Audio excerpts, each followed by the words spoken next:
Olá, boa noite a todos os ouvintes da 87.9 FM. Quero deixar uma boa noite aqui para todos de São Gonçalo.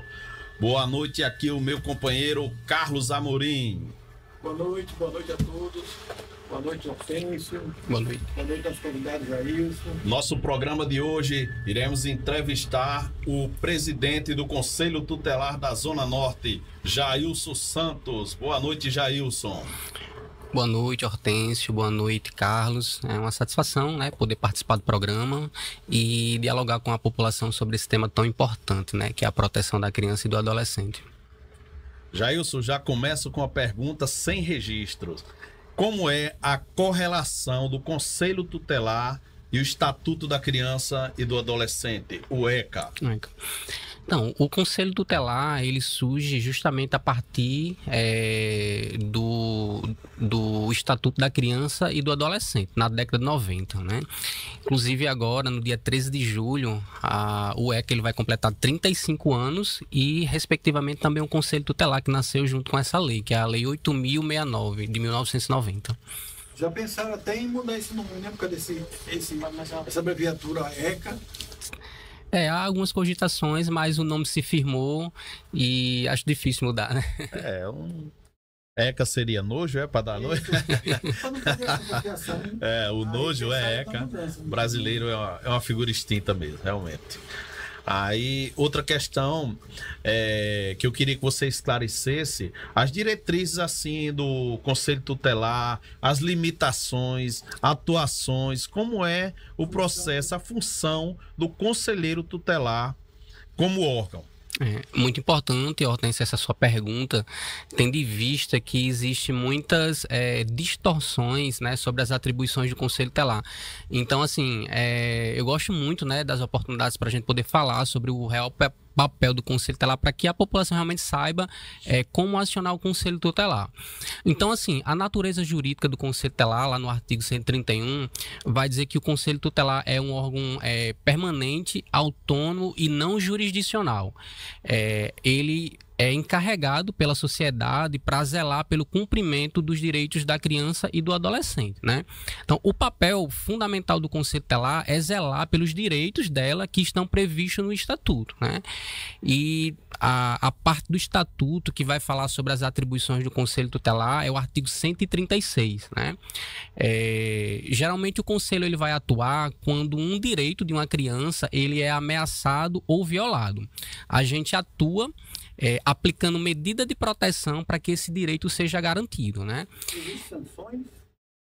Existe. Por ser não jurisdicional, mas existe sanção? Assim como o judiciário, o Conselho Tutelar é um dos órgãos que tem o poder de determinar condutas de quem viola o direito de uma criança e do adolescente, Então é poder de polícia mesmo. Não chega a ser poder de polícia. Não a polícia judiciária, eu digo poder de polícia do mandado, da ordem ser cumprida. Por exemplo, tem uma das atribuições que é requisitar serviço público. Quando o Conselho requisita um serviço público, a gente não faz uma simples solicitação. A gente está dizendo para aquele agente público cumpra o que a lei determina. E se aquele gestor público ele não cumprir, ele sofre as sanções da lei. Que não é o Conselho quem aplica, mas o Conselho vai representar aquela pessoa, aquele órgão que violou o direito, e aí existem as sanções. Aí a representação é Ministério Público? Ministério Público, Judiciário, Vara da Infância. Antes da pergunta mais contundente, como você prossegue com uma certa denúncia? A criança está sofrendo um determinado maus tratos, ou um abandono intelectual, escolar, a ausência do pai, da mãe, quanto ao acompanhamento escolar dessa criança. Aí você toma conhecimento dessa denúncia. Aí como é o segmento? Então, uma das primeiras atitudes que o Conselho Tutelar toma quando a gente recebe uma notícia de uma violação de direito é notificar os responsáveis legais por essa criança, geralmente o pai e a mãe. Tem alguns casos que o responsável legal não é o pai e a mãe, é alguém a quem um juiz concedeu uma guarda. E aí, assim, entender por que essa família está violando aquele direito. E aí, assim, as medidas que a gente vai aplicar é sempre no sentido de fortalecer esses vínculos familiares, fazer com que esse responsável legal, esse pai ou essa mãe, assuma aquilo que é a sua responsabilidade, né? Basicamente, a lei vai falar sobre 3 responsabilidades dos pais, que seria o dever de guarda. Quando a gente fala de guarda, a gente fala de proteger, de cuidar, né? O segundo dever é o dever de sustento, né? Se eu coloco uma pessoa no mundo, eu tenho o dever de sustentar, né, uma criança, né? Infelizmente, muitos, né, não pagam a pensão, como foi citado aí, mas é um dever. E o dever de educação, né? Os pais, eles têm o dever constitucional de educar os seus filhos, né? Às vezes, a gente acha que o dever de educar é da escola, né? Mas o dever de educar é dos pais. Família, né? Da pai, família. a mãe. A educação começa em casa. Começa em casa. Eu costumo dizer que a educação na escola é educação formal. Né? Que é essa que prepara para o mundo, que abre mentes, abre caminhos, dá formação e estrutura para o desenvolvimento daquele indivíduo, daquela criança. Complementando essa questão de como a gente vai atuar, vamos supor que lá no artigo 98 vai dizer que as medidas de proteção elas são aplicadas sempre que o direito for ameaçado ou violado. No caso da família, por ação, omissão ou falta. Ou abuso, né? Abuso. Vamos supor que os pais não levaram os filhos para vacinar. A gente tem a caderneta de vacina da criança e aí a gente tomou conhecimento de que os pais não vacinaram essa criança. Então a gente chama esse pai, adverte e a gente pode até encaminhar ele para um programa de orientação para que ele entenda qual é o papel dele como pai, como protetor, né? Então, assim, existem várias medidas que a gente chama medidas pertinentes aos pais para que eles se responsabilizem pelas obrigações dele, né? De cuidado, né? Poder familiar que a gente chama, né? A caderneta de vacinação, ela é um ponto muito importante. Por quê? Porque a gente sabe que essas doenças que são chamadas imunospreveníveis, que podem ser prevenidas com vacina, são as maiores causadoras de morte hoje em dia nas crianças. Então é um fator muito alto. Muitos pais às vezes não entendem. Aí às vezes deixa o cartão de vacina atrasar, eu vejo isso todos os dias. Quando você reclama, muitas vezes ele não gosta, porque está sendo chamado a atenção. Mas é um papel também nosso, de provedor da saúde, funcionário público e servidor público da saúde como eu, chamar a atenção. E nesse ponto eu sou meio duro, eu chamo a atenção mesmo dos pais, sabe? Com certeza, inclusive você tocou num ponto muito importante, porque o dever de proteger a criança e adolescente não é só dos órgãos de proteção, não, né? Na verdade é de toda a sociedade. A gente tem o dever de proteger, né? Então, assim, o senhor como agente público ali, se está vendo que o direito da criança, o direito à saúde, nesse caso aí, está sendo violado, tem o dever sim de chamar a atenção, né? Desse pai, dessa mãe. E ele não obedecendo, aí assim, é onde pode ser acionado os órgãos que têm o poder de determinar condutas, né? Como eu falei. Aproveitando esse gancho de vacinação, a Covid está apresentando muitos casos de novo em Natal. Não chega a ser uma epidemia, mas hoje, por incrível que pareça, 2 testes que eu fiz em pessoas, não crianças, mas em idosos, de Covid, e os 2 deram positivo. E provavelmente a esposa de um deles não estava na data de fazer ainda, porque é do 3º até o 5º dia. Provavelmente segunda-feira ela vai voltar e é bem capaz de dar positivo, pela sintomatologia que ela estava apresentando hoje. Então, atenção os pais, principalmente muitas vezes os pais não conseguem deixar às vezes os filhos com uma pessoa no horário do colégio, leva os filhos para o colégio às vezes gripados, achando que é uma gripe e pode ser um Covid. Perfeito. Covid não acabou, Covid está controlado, né? Controlado, mas não está zerado. Não acabou. Não acabou.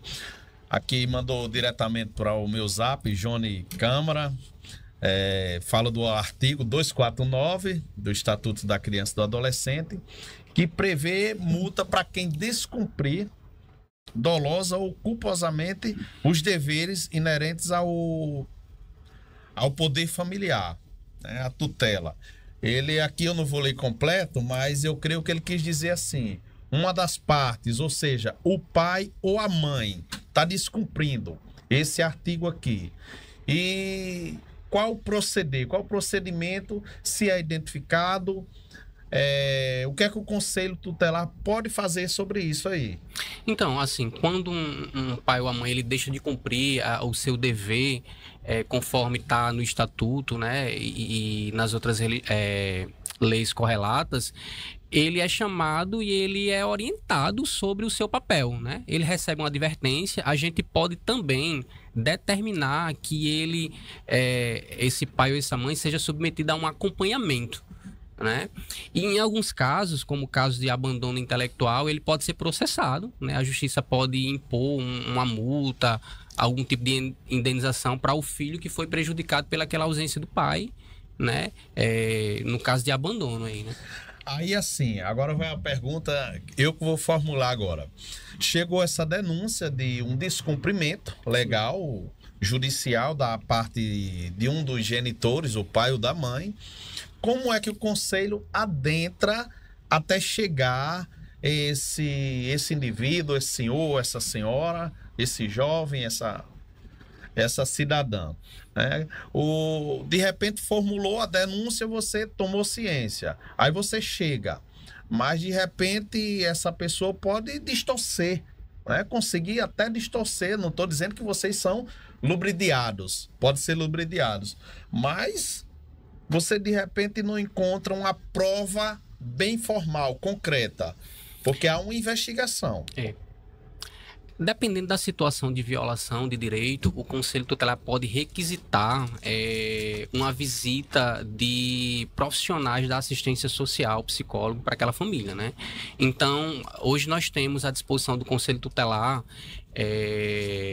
assistentes sociais e psicólogas, né? Então, quando a gente precisa de um relatório situacional, um relatório social de uma família para identificar se existe alguma situação de violação de direito, eles fazem essa visita em loco e encaminham esse relatório para o Conselho Tutelar. Então, com base nessas informações, então eles podem conversar com vizinhos, podem conversar com familiares. O próprio posto de saúde pode fornecer informações. Pode procurar a escola, pode procurar o posto de saúde, meio, né? Porque geralmente a escola, através de um psicopedagogo, ele consegue identificar como está sendo o acompanhamento dessa criança. Consegue. Porque ele já chega na escola, de certa forma, muitas vezes reprimida, oprimida. Sim. Né?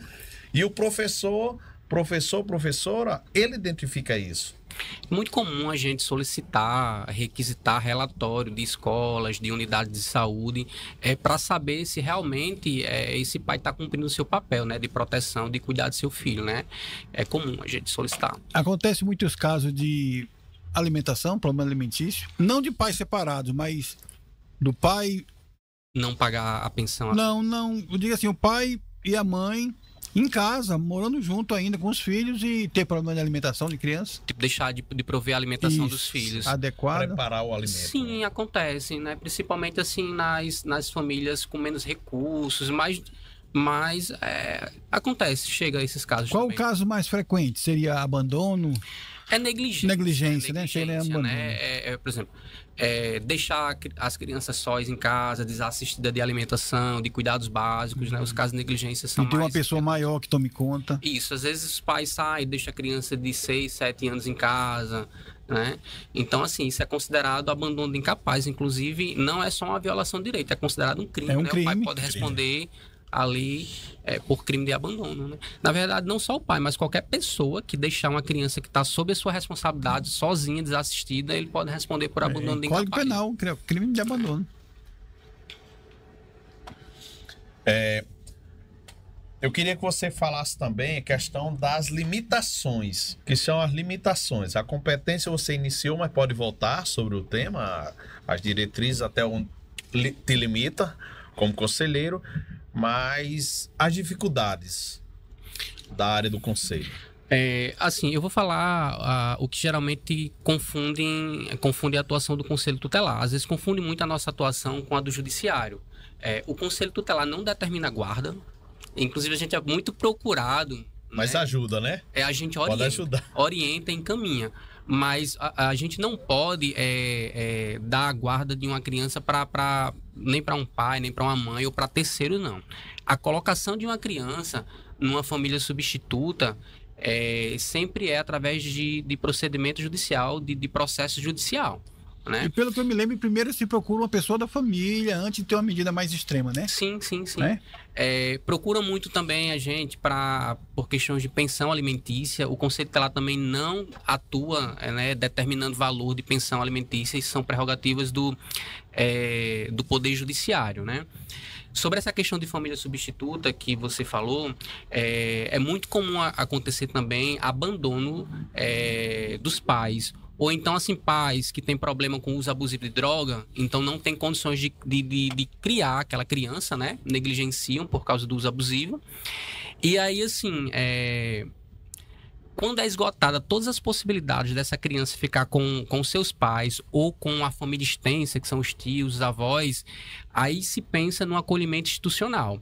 Mas deixando bem claro que acolher uma criança num abrigo, né, que o pessoal conhece como abrigo, é uma medida excepcional quando é esgotada todas as possibilidades. E toda a política de proteção à criança e adolescente, ela foca no sentido da criança ter um lar, né, de fortalecer os vínculos familiares. Né? Mas infelizmente ainda acontece hoje de criança ela precisa ser acolhida porque ninguém da família, né, se dispôs a ficar com essa criança, né? A gente tem hoje o que a gente chama de adoção legal, que é quando uma mulher ela pode ali, ao dar à luz, ela entregar o seu filho para a justiça, né? E essa criança vai para uma fila de adoção. Então a gente lida com esses casos também. Existe procura de vaga em creche, em escola? Sim.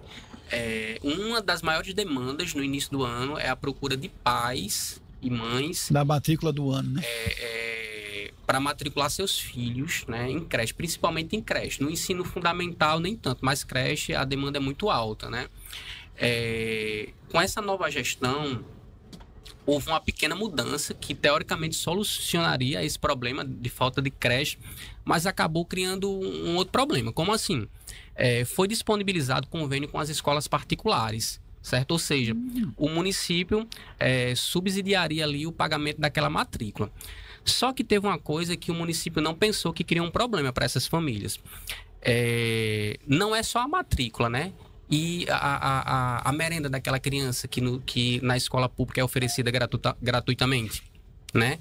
Outra coisa, material escolar, que nas escolas particulares são caras. Caríssimo. Então, teve muitas famílias que foram contempladas para os seus filhos estudar em escola particular, mas se esbarraram com essas dificuldades, né? De garantir a merenda do seu filho, de comprar a farda, de comprar o material escolar. Então, assim, transporte. Então, assim, solucionou um problema, que seria a falta de vaga, mas criou um outro problema. Acho que a gestão tem que pensar nisso também, né? Porque a gente está falando de famílias em situação de vulnerabilidade econômica, né? Que não tem condições de pagar. Porque nesses casos a criança muitas vezes tem que sair do seu local de habitação, um bairro que mora perto, que ela podia ir para uma escola até a pé. Sim. E para se deslocar para outro bairro, aí vem a dificuldade financeira. Foi muito discutido, né, essa questão de zerar as filas das creches. Realmente, assim, houve uma redução, mas a política de inclusão ela precisa ser aprimorada, né, porque criou esse problema. Qual seria a solução? Criar mais creches? Aumentar o número de creches? Isso. A solução seria essa, né? Só que a gente sabe que para se construir uma creche leva tempo, né? Tem que ter a questão dos recursos. E assim, se for garantida essa parceria com as escolas, eu entendo que o município também teria que subsidiar os outros custos, né? Porque a gente sabe que numa escola gratuita a família não vai ter custo nenhum, né? Mas se for para a escola particular, ela vai ter alguns custos que a gente sabe que tem, né? É elevado, Quem né? tem filho em escola particular sabe os custos, né? Quero dar uma boa noite aqui a meu pai que está nos assistindo ali no bairro Jardins, em São Gonçalo do Amarante, e mais uma torcida aqui para o programa Falha Nossa, 87 FM. Quero deixar mais outro boa noite para nossa ouvinte número 1, nos assistindo lá no Vale Dourado, a Cris Barbosa. Um abraço, Cristina. Boa noite, Cris, um beijo. Mais outro abraço aqui, uma boa noite para Roberto Andrade, que também ele está na disputa de ouvinte número 1 e número 2, acompanhando a gente pelo chat no YouTube, certo? Uma boa noite para o nosso sonoplasta, aqui sempre empenhado em fazer o melhor do nosso som e também imagem. Boa noite, Marquinhos Show, nosso companheiro de podcast que não está aqui presente hoje. Marquinhos Show, Que Espero que você esteja assistindo aí. ganhe bastante dinheiro aí nesse novo conhecimento do mercado financeiro, viu? Vem nos prestigiar, pagar um churrasco bom pra Depois gente. passe a bola pra gente. Quando você aprender bem, tiver estourado, viu? Jailson, me diga aí. Eu me lembro que uma época o Conselho Tutelar fazia até umas visitas a festas à noite, que era para evitar o uso de bebida alcoólica de menores e adolescentes. Ainda tem esse projeto, essa função, ou isso ficou no passado? Então, na verdade, isso aí é uma das distorções das atribuições do Conselho Tutelar. Desde que o Conselho Tutelar foi instituído, não existe nenhum artigo, né, dizendo que o Conselho teria essa atribuição de fiscalizar festa, bares, boates ou congêneres, né? Existia uma atuação até pouco tempo, mas, salvo engano, foi extinta, que seria dos agentes de proteção.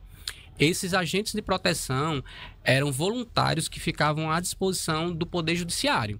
E aí eles atuavam, né, em festas, em eventos. Mas não é competência do Conselho Tutelar atuar na fiscalização de festa, vendo se o menino ali vai tomar bebida alcoólica, né? Isso aí é a polícia que precisa fiscalizar, né?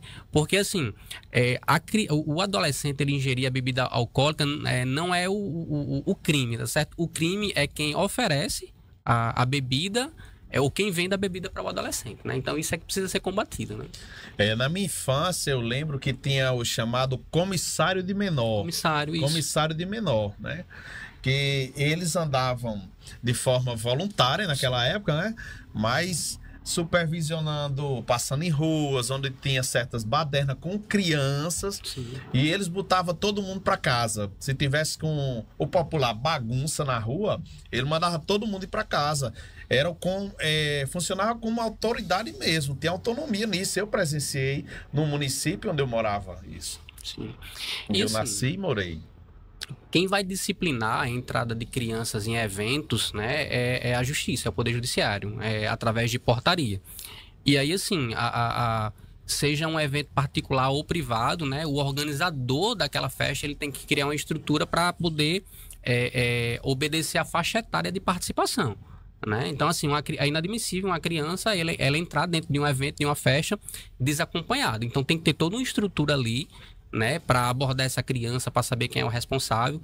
E isso tem a ver, né, com quem está organizando esse evento e outros agentes públicos, né, que não é o Conselho Tutelar, como eu falei, que atua nesse viés. Né? Jailson, outra pergunta você trabalha como conselheiro aqui na Zona Norte de Natal, e a Zona Norte tem uma extensão de território e população muito grande. Um conselho tutelar aqui na Zona Norte sobrecarrega, precisaria de mais quantos conselhos? Então, eu até agradeço pela pergunta, porque isso é uma angústia, né, de nós conselheiros tutelares aqui da Zona Norte. Respondendo a sua pergunta, nós não conseguimos atender as demandas que nos chegam. Eu digo isso com o coração partido, porque, infelizmente, são muitas denúncias que chegam no Conselho Tutelar.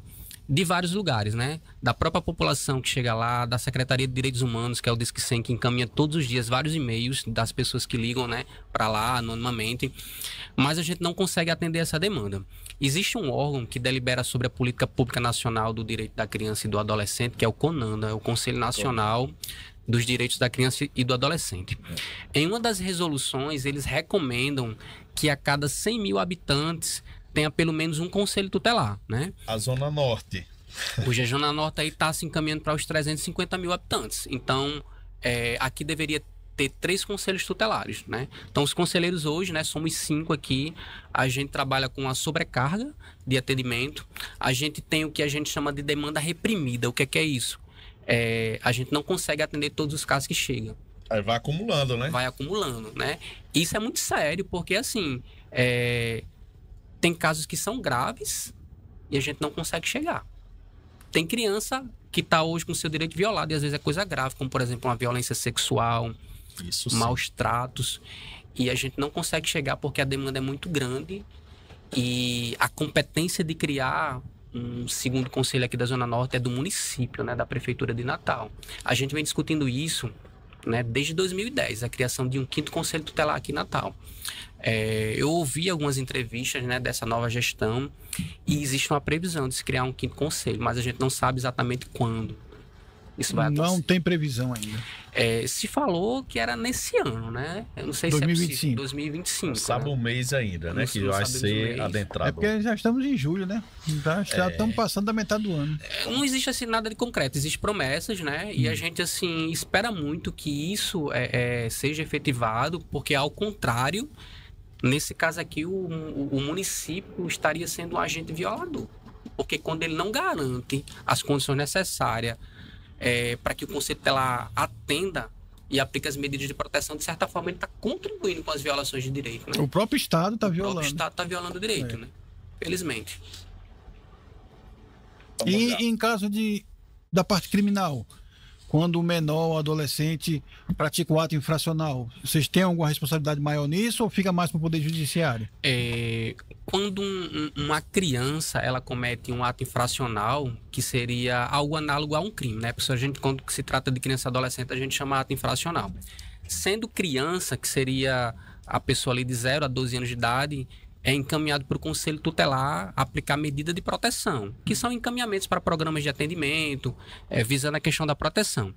Quando esse ato infracional, né, que é como se fosse um crime, é cometido por um adolescente, e aí frisando que adolescente é a pessoa a partir de 12 anos de idade, ele já pode ser responsabilizado pelos atos dele, né? Então existem várias medidas de responsabilização, que a gente chama de medida socioeducativa, que a autoridade competente para aplicar essas medidas é o juiz da vara da infância, né? Então, entre as medidas que o juiz pode aplicar, a gente tem a mais branda, que seria uma advertência. Vamos supor que um adolescente brigou, né, agrediu alguém ali, uma agressão leve. Se for registrado no boletim de ocorrência, tem uma delegacia especializada para o adolescente quando comete o ato infracional, ele pode receber ali uma advertência do juiz, né? Verbal, escrita, na verdade.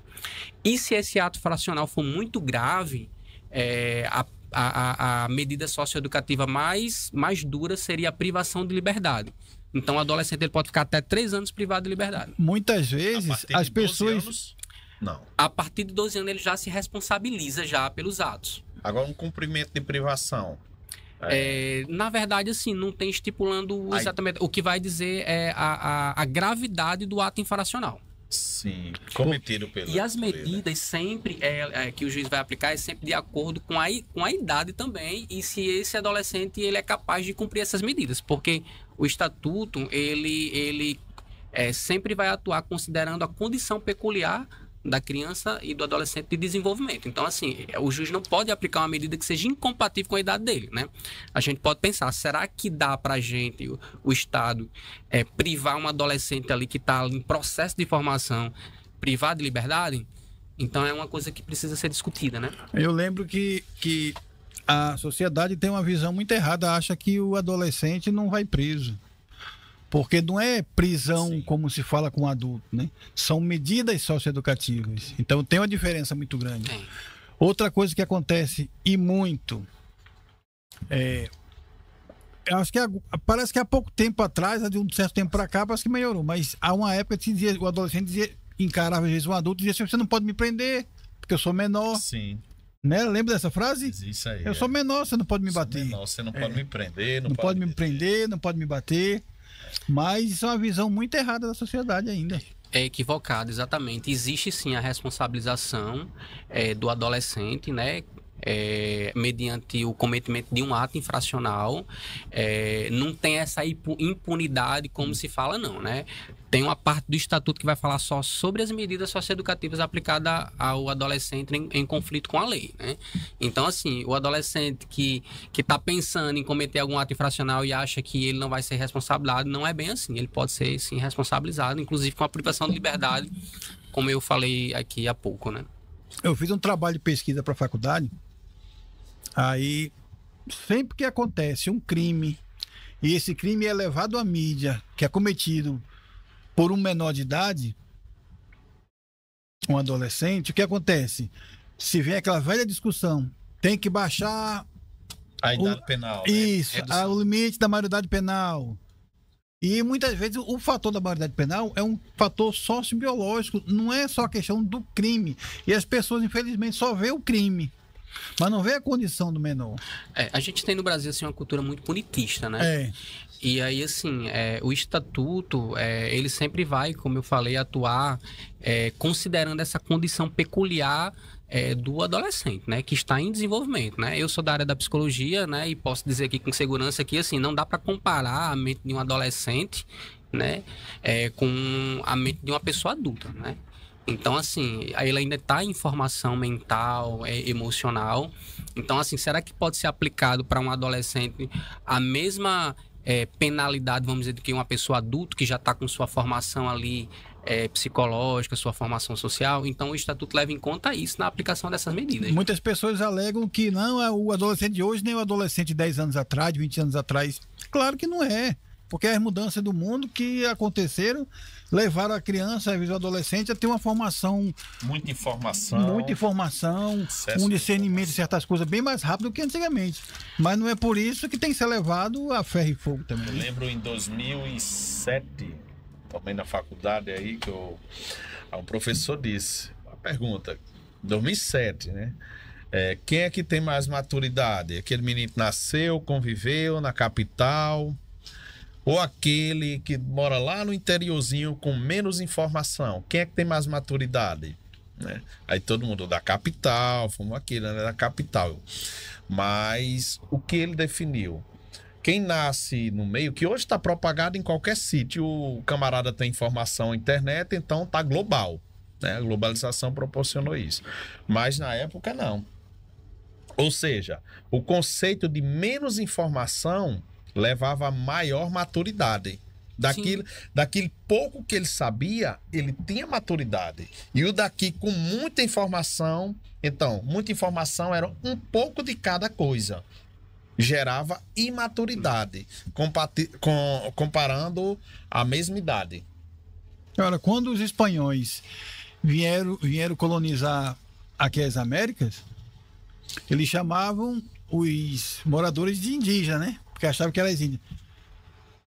O pessoal da Espanha, quando chegou, o pessoal da América do Sul já tinha esgoto, já tinha saneamento básico, que na Europa não tinha.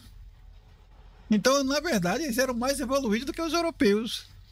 Mas eles achavam o contrário, né? Porque era contra a cultura, achavam que não era. Você viu a distorção, né? E falando ainda sobre a questão do adolescente em conflito com a lei, nos casos que a gente ainda chega a ter conhecimento de adolescente em conflito com a lei, quando a gente vai avaliar a vida desse adolescente, aquela atitude não é justificando não, mas muitas vezes, na maioria das vezes, é fruto de um conjunto de omissões. E às vezes isso começa na própria família. Sempre. Você tá entendendo? O estatuto ele vai dizer que o adolescente ele viola o direito em razão de sua própria conduta, né? Mas assim, nos casos que a gente entende, que a gente atende de adolescente em conflito com a lei, quando a gente vai fazer um levantamento da família, do histórico dele, a gente vê que muitas vezes ele é fruto de um conjunto de omissões, né? Que levou a ele a entrar em conflito com a lei, né? Mas, claro, existem as exceções, né? Às vezes você tem um adolescente que tem toda uma estrutura, tem toda uma base familiar e mesmo assim é possível que ele entre em conflito com a lei, né? Mas não é o padrão, vamos dizer assim. Para quem se interessar por esse assunto, eu não sei se Hortêncio conhece, se Jair conhece, um filme chamado Sob Meninos e Lobos, que é a história de 4 jovens que são amigos e numa brincadeira entre eles ocorre a morte de um adulto. Eles pegam um carrinho daqueles tipo de cachorro-quente que vem de rua, que o pessoal empurra para ir parar nas festas. E naquela brincadeira que eles empurram, numa brincadeira, numa descida do metrô, na escadaria do metrô, e esse carrinho bate num adulto e morre. Eles são punidos, vão tomar medidas socioeducativas, ficam no internato. Aí tem um padre que toma conta. Rapaz, é um filme assim excelente. Aí vai mostrar eles na vida adulta, o que aconteceu com eles na vida adulta, reflexo desse ato que eles cometeram. O filme é excelente. Robert De Niro faz o papel do padre. É um filme assim espetacular. Sabe? Perfeito. Você já conhece esse filme, Jesus? Eu já ouvi falar, mas não assisti ainda. Muito bom, muito bom. Ele foge um pouquinho do padrão do livro. eu li o livro tem uns detalhes totalmente diferentes, porque o diretor faz isso, mas o filme em si é muito bom, muito bom. Ainda sobre o papel do conselheiro, pergunto: é arriscado a profissão de conselheiro? Corre algum risco, assim, sofre ameaça? Porque de repente você chega numa família, você tem, de certa forma, faz uma prévia de investigação, né? Aí vocês têm algum risco nisso aí? Tem, né? Como conselho tutelar, a gente tem o poder de determinar condutas, né? A gente tem o poder de determinar que o pai e a mãe faça isso ou aquilo, né? Que são as medidas pertinentes aos pais. Muitas vezes, essas medidas que a gente aplica são decisões do colegiado, porque toda medida que o conselho tutelar aplica, a gente decide em conjunto. Eu sozinho eu não posso aplicar nenhum tipo de medida de proteção ou medida pertinente, é nula, né? É sempre a decisão de um colegiado, de 5 conselheiros. Muitas vezes, essas determinações que a gente aplica não agrada muito, né, aos pais, e aí, assim, a gente pode, né, sofrer retaliações, ameaças, como já aconteceram, né? Às vezes também tem a questão, né, de comunidades que são faccionadas. Só para vocês terem ideia, quando a gente se mudou para essa nova sede que é aqui no Panatis, na primeira semana que o Conselho Tutelar começou a funcionar, foi invadido lá, mas foi durante a madrugada. E aí, assim, eles picharam lá o órgão com as siglas, né, de facções, como se dissesse aqui: olha, esse território aqui a gente domina, a gente manda, né? Então, e outra coisa, né? Infelizmente, hoje, a gente não tem lá no Conselho Tutelar um segurança, né, que possa garantir ali... Até o patrimônio em si, né? A estrutura. Na verdade, assim, existe fiscalização eletrônica, que aí, assim, se pensa na proteção patrimonial, mas a segurança pessoal dos conselheiros não tem. Certo? Quando a gente vai chamar um pai ou a mãe, a gente emite uma espécie de notificação que pode ser comparado com intimação. A gente notifica para que ele compareça ao conselho tutelar. Inclusive, o não comparecimento pode ser considerado crime. Também embaraçar a atuação do conselho tutelar. Então, às vezes, muitos pais chegam lá muito chateados porque foram meio que obrigados a comparecer no conselho tutelar. Mas, assim, a gente já recebeu muitas ameaças, retaliações, né, de pais da própria comunidade por não aceitar as medidas aplicadas pelo conselho tutelar, né? Eu lembro a época, eu trabalhava em Ponta Negra e a gente tinha um sistema seguinte: quando uma mulher fazia um exame de preventivo, aquele Papa Nicolau que faz todo ano, quando eu não ia buscar o resultado, o que eu fazia? Eu pegava o fichário que ficava esses resultados. Um exemplo, estamos em 2025, eu ia pegar os resultados de 2024, as pessoas que não tinham vindo buscar o resultado, podia ter alguma alteração, né? Sim, sim. Aí eu pegava esses casos, existia um envelopezinho, tipo aqueles que tinha no correio antigamente, como é que chama? Aerograma, né? Era? Que o pessoal mandava até cartão Natal, né? Aquele... Pronto, já era todo pronto, era só colocar no correio e ia na casa da pessoa. Rapaz, o pessoal chegava lá assustado. Mas era simples convocação para vir buscar o resultado preventivo. Mas já aí parou de mandar, porque já achavam que tinha um caso de câncer, ou alguma doença venérea grave, ou na época ainda era a moda do HIV, o medo que as pessoas tinham, aquele alarde e tudo. Então a gente parou de mandar esse programa por causa do susto que causava das mulheres. Porque assim, se fosse um simples convite, muito provavelmente esse pai não iria comparecer, né? Então, assim, a notificação que a gente faz, ela tem um pouquinho de um teor coercitivo. O senhor é obrigado a comparecer no conselho tutelar, né? Porque senão o senhor pode responder ali por estar embaraçando a atuação do órgão que trabalha na proteção, né? Então, assim, às vezes desagrada, mas, assim, é bom que a população entenda, e a gente precisa até desmistificar isso, que o Conselho Tutelar é um órgão de proteção, né? A gente sempre vai trabalhar visando a proteção da criança e do adolescente. O bem da criança e do adolescente. Infelizmente, às vezes, os pais que acaba não protegendo, acaba violando esse direito, né? Mas a gente trabalha nesse viés da defesa do direito, né? Às vezes a gente vai dar as palestras nas escolas, que a gente é muito convidado, E a gente tem o cuidado de perguntar, quando vocês escutam falar sobre conselho tutelar, o que é que vem à mente de vocês? Aí muitas crianças e pais dizem, é para tirar os meninos. Mas ainda tem essa ideia ainda. É para aprender os pais. Então, assim, confunde o conselho tutelar com polícia, a gente não prende ninguém. Não tem essa situação. A gente não é o conselho tutelar que tira a criança de um pai e de uma mãe. Pelo contrário, as medidas do conselho é sempre no sentido de fortalecer os vínculos familiares para que aquela criança possa permanecer no seio da sua família, mas protegida. Não é de qualquer jeito, não. Então, assim, quando a gente aplica várias medidas e essa família descumpre, não cumpre aquilo que a gente determinou, que é visando, né, a proteção e os cuidados, a gente encaminha esse caso para o Ministério Público pedindo a suspensão do poder familiar. Esse pai ou essa mãe, infelizmente, ele não consegue oferecer a proteção e os cuidados que o filho precisa. Então, eu seria negligente se eu não intervisse. É o meu papel intervir para que aquela criança seja protegida.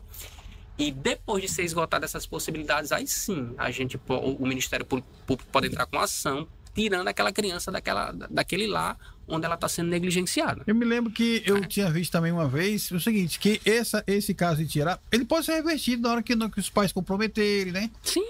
Mas às vezes acha que vai tirar para sempre. Inclusive, quando a criança vai para o acolhimento institucional, a própria equipe do acolhimento institucional, eles vão fazer um trabalho junto à família para saber se ainda dá para essa criança voltar para o ambiente familiar. Quando não é possível, aí essa criança vai para uma família substituta, que seria uma adoção. Mas já era um caso já bem extra, né? Porque ainda tem os avós, tem filhos, né? Sim. Mas acontece de, às vezes, essa criança não conseguir voltar para a família de origem, né? Ela ir para a fila de adoção.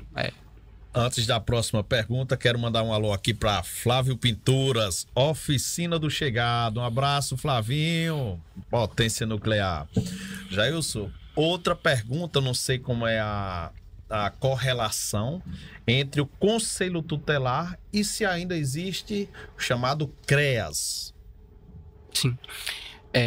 O CREAS é um dos órgãos que o Conselho Tutelar mais requisita serviço. A gente tem uma das atribuições do Conselho Tutelar é requisitar qualquer serviço público, seja ele na área da saúde, na área da educação, na área de segurança e na área da assistência social, que é onde o CREAS vai ser situado, né, na política da assistência social. O CREAS, ele é um órgão que ele vai atuar quando existe uma violação de direito, seja essa violação de direito do idoso, da mulher, ou, no nosso caso, uma violação de direito de uma criança, né? Eles acompanham os casos de violação de direito no sentido de superar aquela violação. Então, é um dos órgãos que a gente mais requisita serviço, porque o Conselho Tutelar trabalha muito diretamente com a questão da ameaça ou violação de direito, e o CREAS atua nas situações de violação de direito. Então, muitas vezes a gente encaminha para acompanhamento do CREAS, né? Então, o CREAS esse seria a parte jurídica, social. Proteção social. Proteção social. Proteção social especial, né? Porque é como se fosse um caso mais complexo, vamos dizer assim. É diferente do CRAS, que também está dentro da assistência social, mas ele não trabalha diretamente com violação de direito. Vai trabalhar com vulnerabilidade social, família em situação de pobreza, sem acesso aos serviços ali da comunidade, né? Sem acesso à alimentação, que aí vai trabalhar com a questão da distribuição de renda. O CREAS, especificamente, eles vão atuar quando existe a violação de direito, né? Mas no sentido de proteger aquele indivíduo ali que teve seus direitos violados e superar aquela situação de violação através do acompanhamento psicossocial, que a gente chama. Jailson, nos Estados Unidos, quando uma família adota uma criança que foi tomada por essas medidas, eles têm um auxílio social para ajudar na criação desse adolescente e dessa criança. No Brasil existe isso? Não. Dentro da política de adoção, que tem uma lei que vai falar só sobre a questão da adoção, né?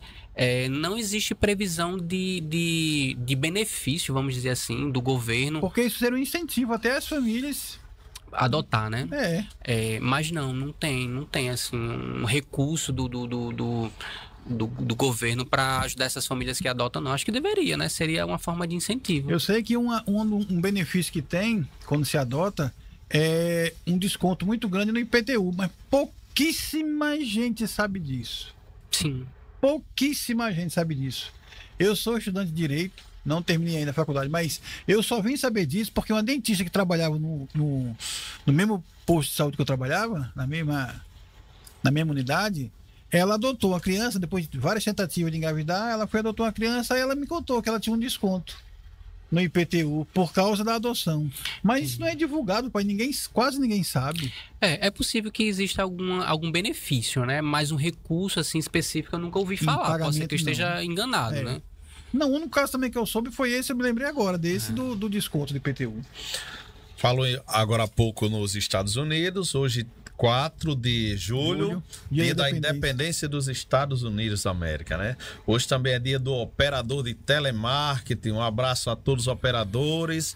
Dia de Santa Isabel em Portugal, também é lembrado no calendário cristão como dia de Santa Isabel. Hoje está tendo uma apresentação lá na Rua da Consolação. A Alice está se apresentando hoje lá como moção. Quero mandar um alô aí e um abração lá para o nosso Alisson Amorim, o Silvio Santo de Natal e também o Moção. É um cara irreverente. Um abraço, Alisson Amorim, que também é presidente do Conselho Comunitário do Aliança, o presidente do conselho mais jovem da Grande Natal. E ele me disse o seguinte: vamos tirar ele já tinha vindo aqui uma vez, depois veio de novo com o Milclay, não foi? E ele disse que a próxima vez ele quer vir como humorista. Representando o outro lado dele, né? O homem que tem uma artéria humorística. Vamos lá. Voltando à questão do CREAS. Uma pessoa está precisando do serviço do CREAS. Então, a melhor forma, melhor caminho, ele pode ir direto ou tem que ser via Conselho Tutelar? Não, o CREAS ele é um serviço da assistência social de demanda aberta. Demanda aberta, então, né? Qualquer pessoa pode se dirigir diretamente à sede do órgão, não precisa de encaminhamento, né? Vai ser ouvida ali e vai receber o atendimento de acordo com a situação apresentada, né? Geralmente situação de violação de direito, né? Como eu ouvi falar. Mas não precisa de encaminhamento, não, é demanda aberta. Existe muito caso de usuário de droga na adolescência que chega ao Conselho Tutelar? Existe. Ou algum pai que se preocupe e procure o Conselho Tutelar?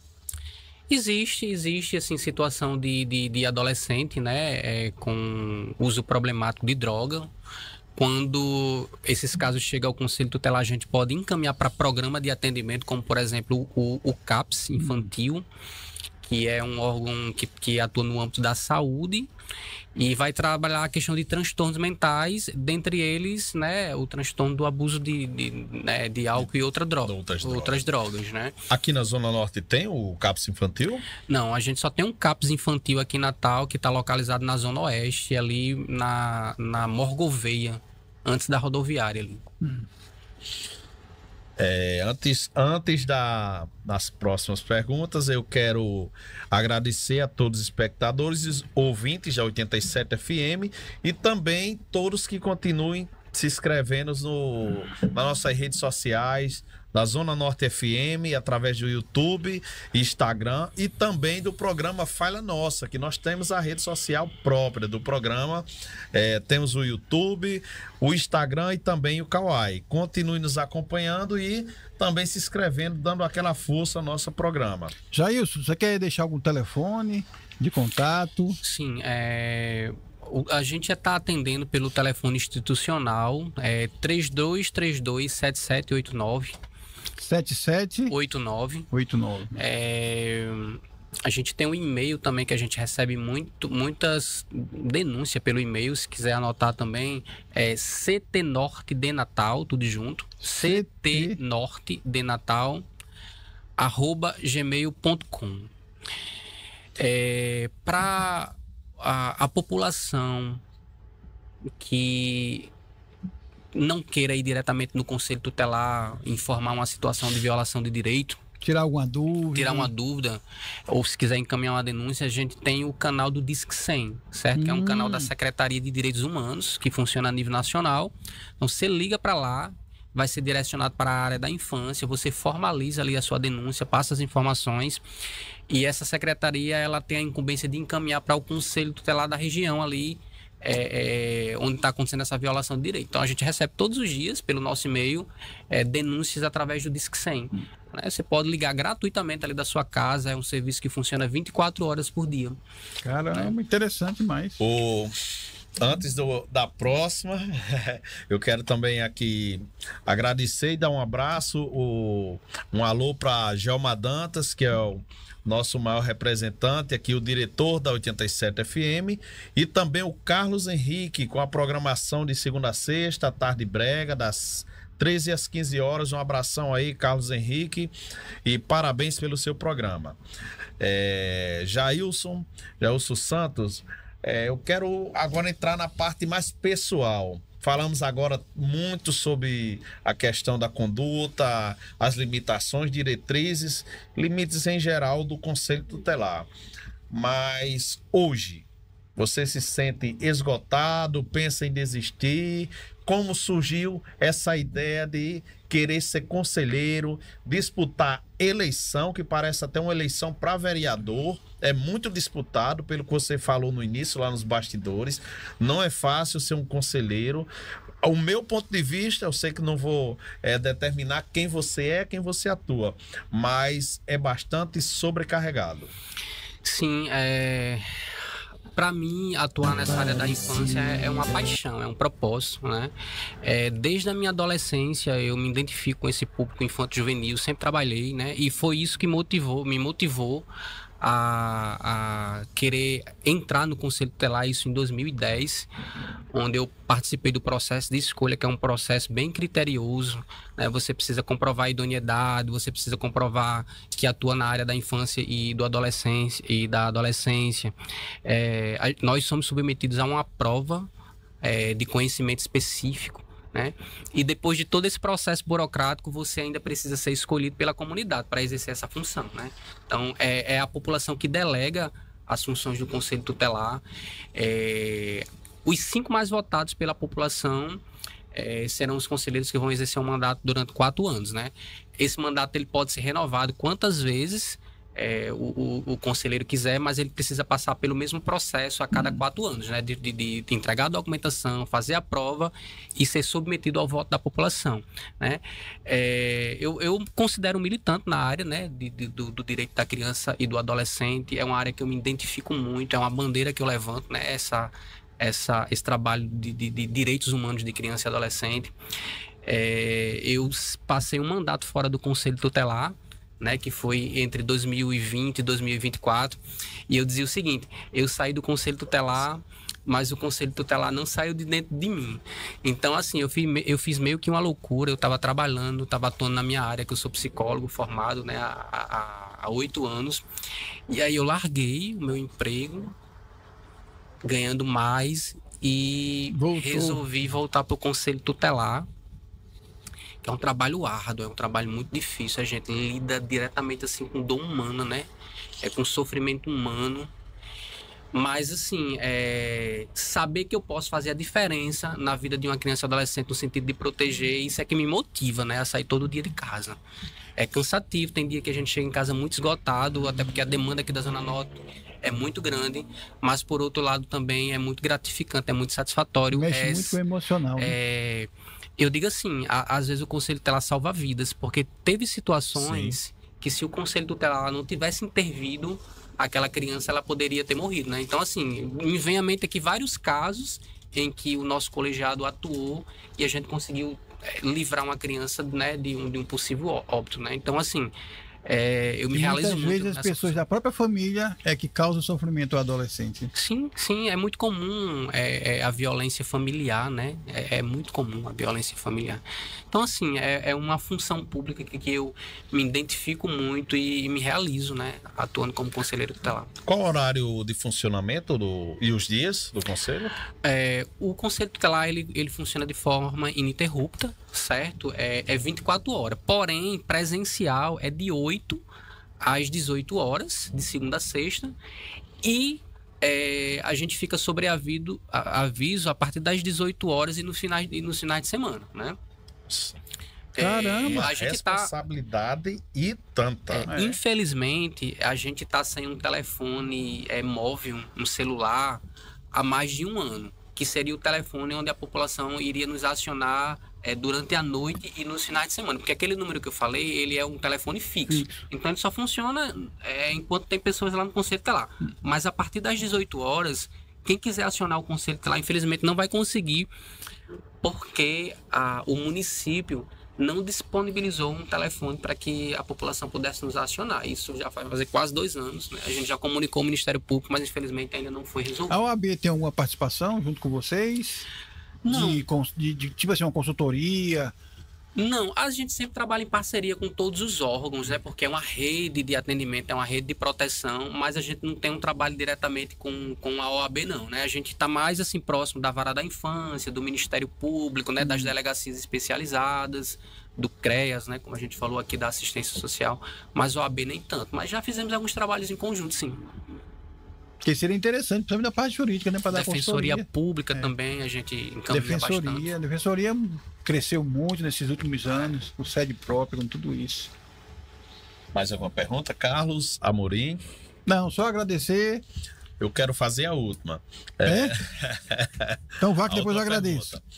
Aí, você chegou casos assim que você tem que intervir junto à polícia, a uma determinada residência, o caso? Sim, muitas vezes o próprio CIOSP, a própria Guarda Municipal aciona muito o Conselho Tutelar, né? Seja para encaminhar um caso, seja para dar uma orientação. Como eu falei, a gente é um trabalho articulado com a rede de proteção, né? Seja polícia, seja escola, seja saúde. A gente trabalha integrado, claro, cada um dentro das suas competências, entendeu? Mas é comum a gente ser acionado tanto pela Polícia Militar, a Guarda, como pela Polícia Civil também, né? A Delegacia Especializada da Criança e do Adolescente encaminha todos os dias para o Conselho Tutelar acompanhar os casos que chegam lá, né? De Todos crime. os dias. Todos os dias, se eu abrir agora o e-mail do Conselho Tutelar, tem vários e-mails aqui enviados pela DPCA, Delegacia de Proteção à Criança e Adolescente. Essa delegacia vai atender em casos relacionados à violência sexual, exploração sexual e maus tratos e violência familiar, né, contra a criança e adolescente, essa delegacia. Quero aqui mandar um alô e um abraço a Johnny Câmara, meu amigo, Sketman John, o camarada que direcionou o seu contato e primeiramente a ele, que fez chegar até você. Segundo, agradecer demais até por você ter topado já de imediato, porque a moça que vinha não pôde vir. Foi bastante esclarecedor o que você passou hoje para toda a população da Zona Norte, até de São Gonçalo também, que abrangimos o território de São Gonçalo, certo?